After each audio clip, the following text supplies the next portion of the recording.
Hi everyone, welcome to my another video. तो आज का जो टॉपिक है ये बहुत इम्पोर्टेंट टॉपिक है। इस वीडियो का टाइटल आपने देखा होगा। इसका नाम है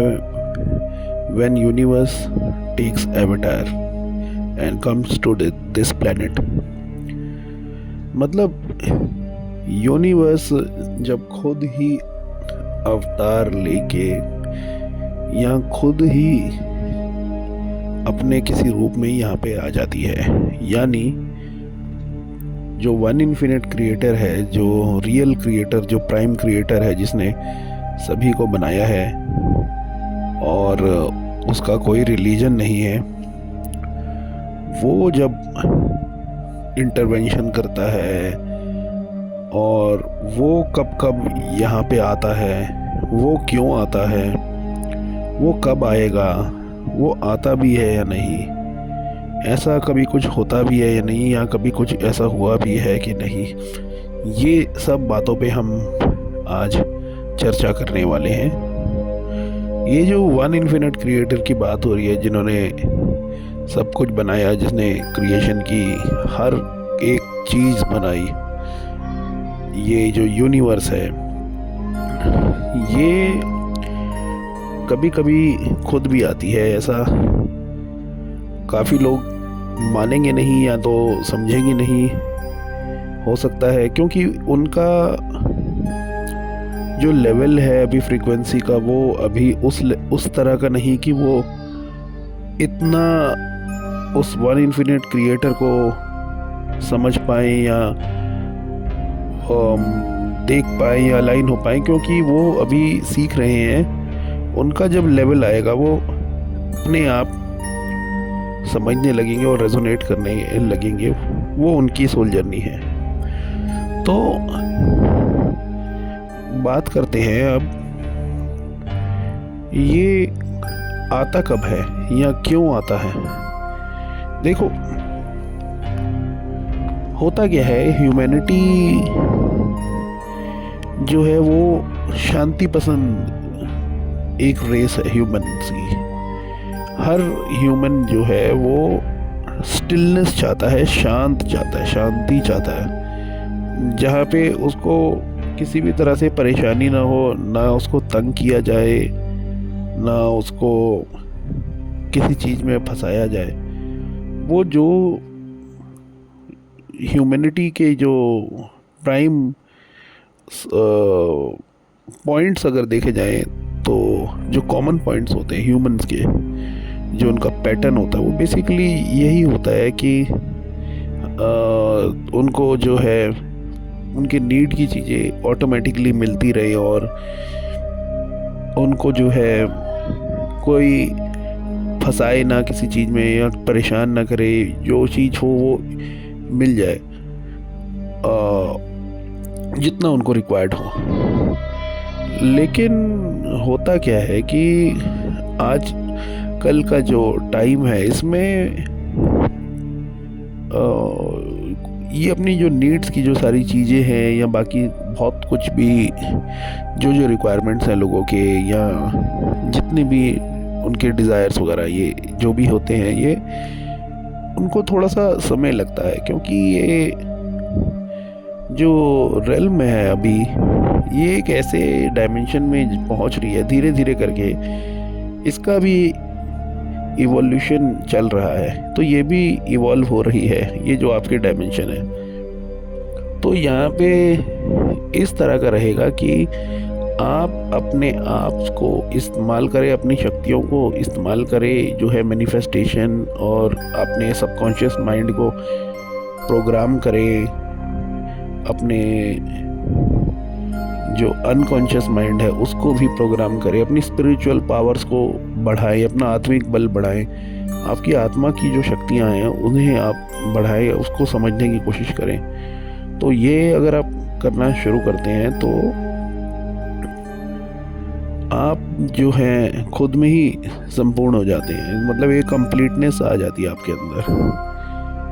और जब ऐसा हो जाता है तो आपको ऐसा फील होता है कि आप ही यूनिवर्स हो। तो मैं यहाँ ये नहीं कह रहा कि कोई अलग से कोई बहुत ही ह्यूमन से बहुत डिफरेंट कोई दिखने वाला कोई बीइंग आ गया और वो अपने आप को बोल रहा है कि मैं इस गॉड का अवतार वगैरह, ऐसा मैं नहीं कह रहा। मैं ये कहता हूँ कि ये जो कॉन्सेप्ट है कि आपके जो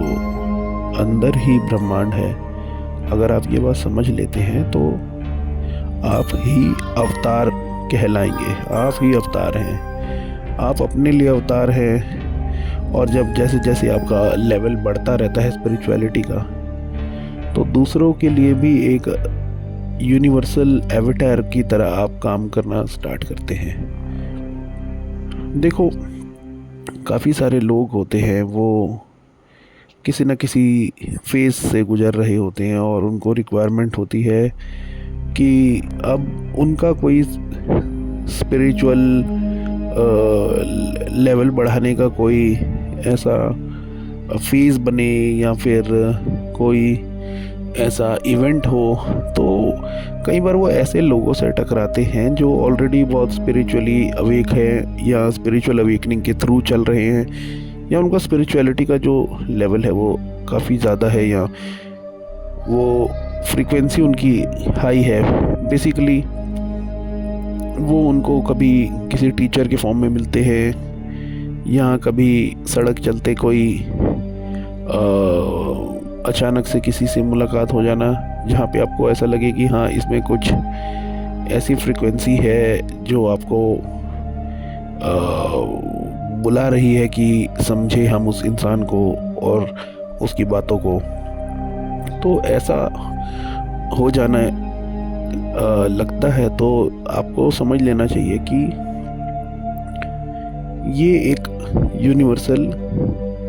अवतार या यूनिवर्स का ही कोई ऐसा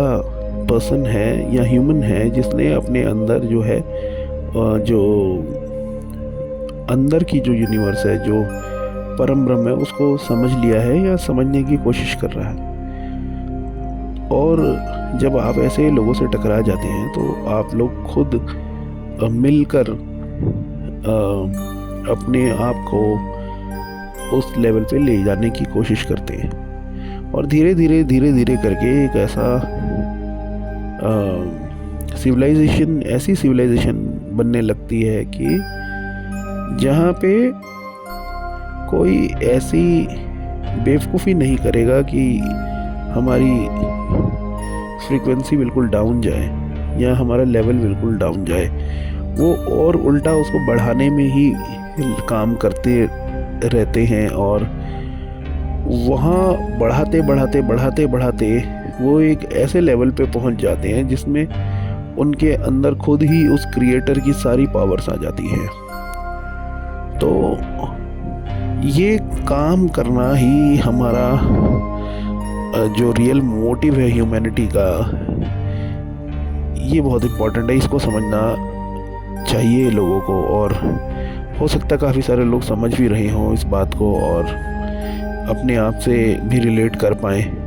जो भी इंसान ऐसी बातों को रिलेट नहीं कर पाता, वो अभी उस फेज़ में नहीं है। वो या तो किसी नेगेटिविटी में है, या तो उसके थॉट्स में अभी वो सबकॉन्शियस में मैनिपुलेशन ज़्यादा है, या वो बहुत बुरी तरह से स्टक है। तो ऐसे लोग हमेशा या तो दूसरों की फ्री विल की इन्फ्रिंचमेंट करते हुए या फ्री विल को ख़राब करते हुए दूसरे की फ्री विल का उल्लंघन करते हुए दिखेंगे, या तो उनको किसी अपने से किसी हायर फ्रीक्वेंसी बीइंग का जो स्पिरिचुअल फेज़ चल रहा है वो उनको पता लग जाता है कि इनका ये फिर स्पिरिचुअल फेज़ चल रहा है। वो उसको रोकने की कोशिश करते हैं किसी न किसी नेगेटिव चीज़ों में फंसा के। तो ऐसे ह्यूमन बीइंग्स से अलग हो जाते हैं ऐसे लोग जो अपने आप को अंदर से, मतलब जो ये समझने लग जाते हैं कि अब उनके अंदर यूनिवर्स है और वो ही अवतार है और वो ही उस क्रिएटर के एक पार्ट हैं, या खुद ही वो क्रिएटर है। ऐसा समझने वाले लोग ऐसे माइंडसेट वाली सिविलाइजेशन से किनारा करना शुरू कर देते हैं। या किनारा उनको यूनिवर्स खुद ही करवा देता है। तो ये डिवीज़न तो देखो एक आपको देखना ही होगा। और वननेस हर सिविलाइजेशन के अपने अंदर की होती है। जो पर्टिकुलर सिविलाइजेशन एक है तो वो अपनी ही पर्टिकुलर सिविलाइजेशन के अंदर मोस्टली वननेस शुरुआती स्तर पे बना के रखती है। और जो दूसरी सिविलाइजेशन है वो वननेस नहीं बना पा रही है, वो अभी आगे नहीं बढ़ पाती। ऐसे काफ़ी सारी सिविलाइजेशंस होती हैं जो अपने अंदर वननेस बना चुकी है, फिर वो उनको लगता है कि अब हमें बाहर भी कुछ ऐसी सिविलाइजेशन को तलाशना चाहिए जो वननेस से गुजर रहे हैं, जिन्होंने या तो अपने अंदर वननेस पैदा कर ली है या उनकी सिविलाइजेशन में पूरी तरह से वननेस आ चुकी है। तो ऐसी सिविलाइजेशन जब आपस में मिल जाती हैं एक दूसरे को ढूंढते हुए, चाहे वो कैसे भी हो, चाहे वो यूएफओ से मिले या आपकी कहीं कुछ किसी डायमेंशन में बात हो या ड्रीम्स में आप उनसे मिलें, तो या तो आप मेडिटेशन में आप उनके देख पाएँ या वो आपसे बात कर पाएँ, ऐसा कम्युनिकेशन आपके बीच हो टू वे, तो आप समझिए कि ये यूनिवर्स का ही एक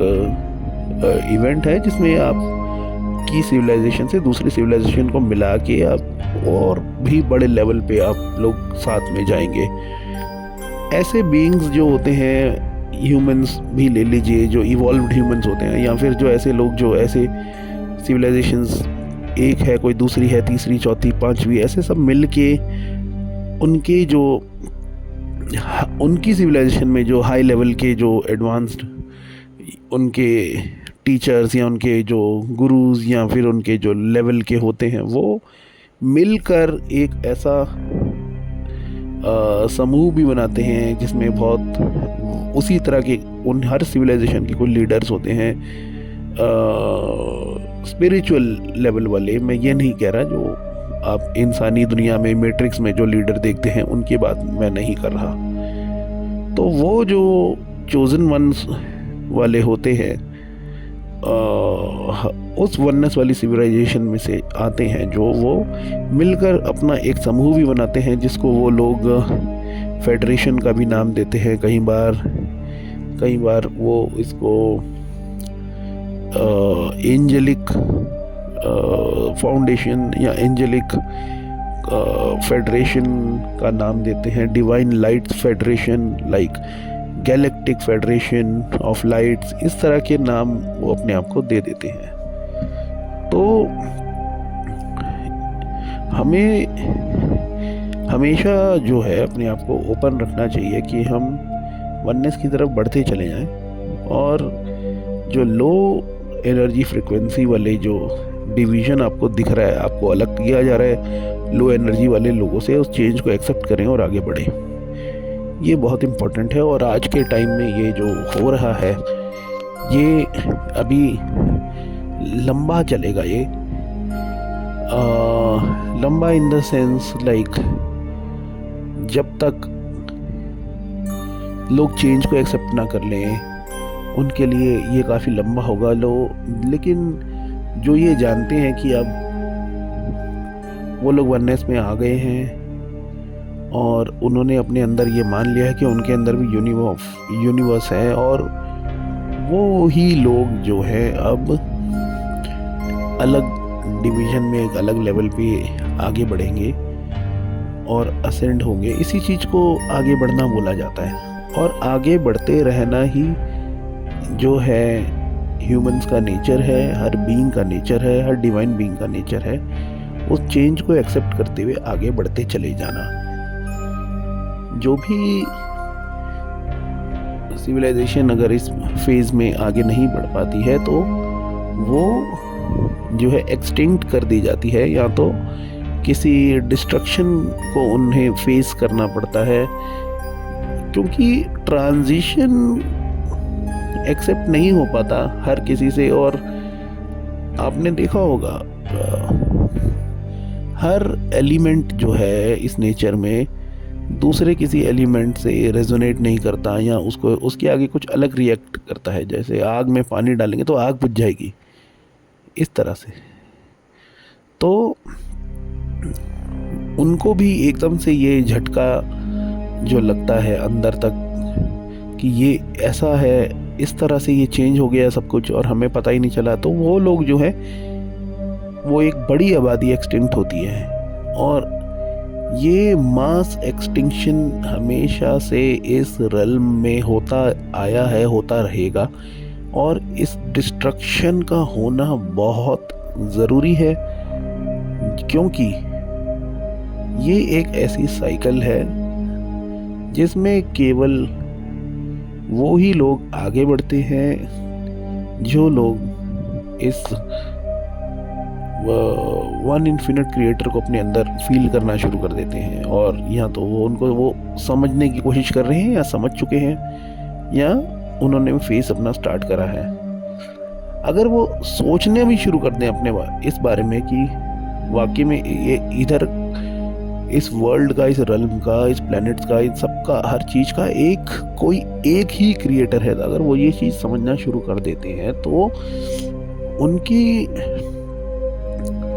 इस फ्रीक्वेंसी को क्रिएटर जो होता है वो खुद ही बढ़ा देता है, हाई लेवल पे अपने आप तेज़ी से बढ़ा देता है, वो वेट नहीं करता। तो ऐसे सोचने वाले लोग आगे बढ़ते हैं और बाकी फिर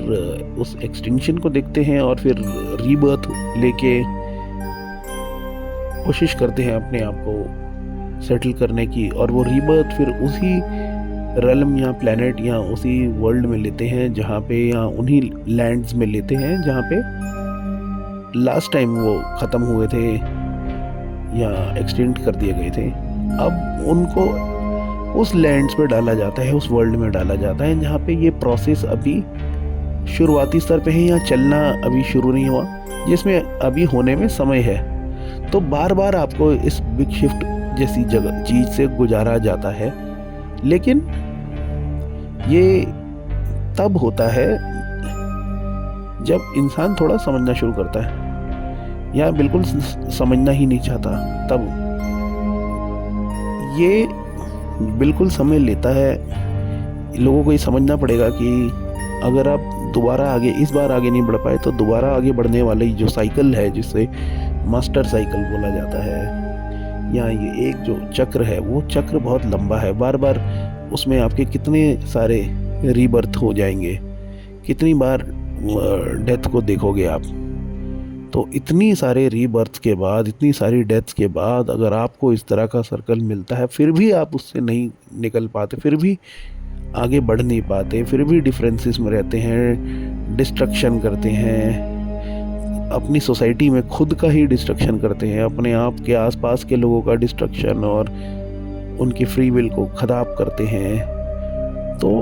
बार बार डिवाइन आपको इस चीज़ से गुजारेगा, इस चक्र से गुजारेगा। और ये चक्र से गुजरते गुजरते आपको अपने आप को ठीक करना है। ये आपके ऊपर एक तरह का ये यूँ समझिए, आपके ऊपर एक तरह का डिवाइन के द्वारा रखा हुआ एक ऐसा कॉस्मिक पत्थर है जिसको आपको, एक ऐसा सत्य है जिसको आप झुठला नहीं सकते या जिसके अगेंस्ट आप जा नहीं सकते। इसके थ्रू तो आपको जाना ही पड़ेगा। बाकी जो लोग इस चीज़ को समझ चुके हैं वो आगे बढ़ते जाएं अपने सिविलाइजेशन में, या अपने से जैसे ये जो लोग हैं जो आपके जैसी थॉट रख रहे हैं, जो क्रिएटर को समझने में आगे लगे हैं या उस जगह जाना चाह रहे हैं जो यहाँ पे क्रिएटर को समझने वाले कुछ सिविलाइजेशन है, तो ऐसे लोगों से आपको मिलवाता रहेगा डिवाइन। हमेशा ये जो यूनिवर्स है हमेशा आप लोग को मिलवाता रहेगा एक दूसरे से, और आप आगे बढ़ते चले जाएंगे और ऐसे ही इवोल्यूशन के थ्रू आप आगे जाएंगे, इमोर्टल रहेंगे। Thank you, have a nice day. Subscribe.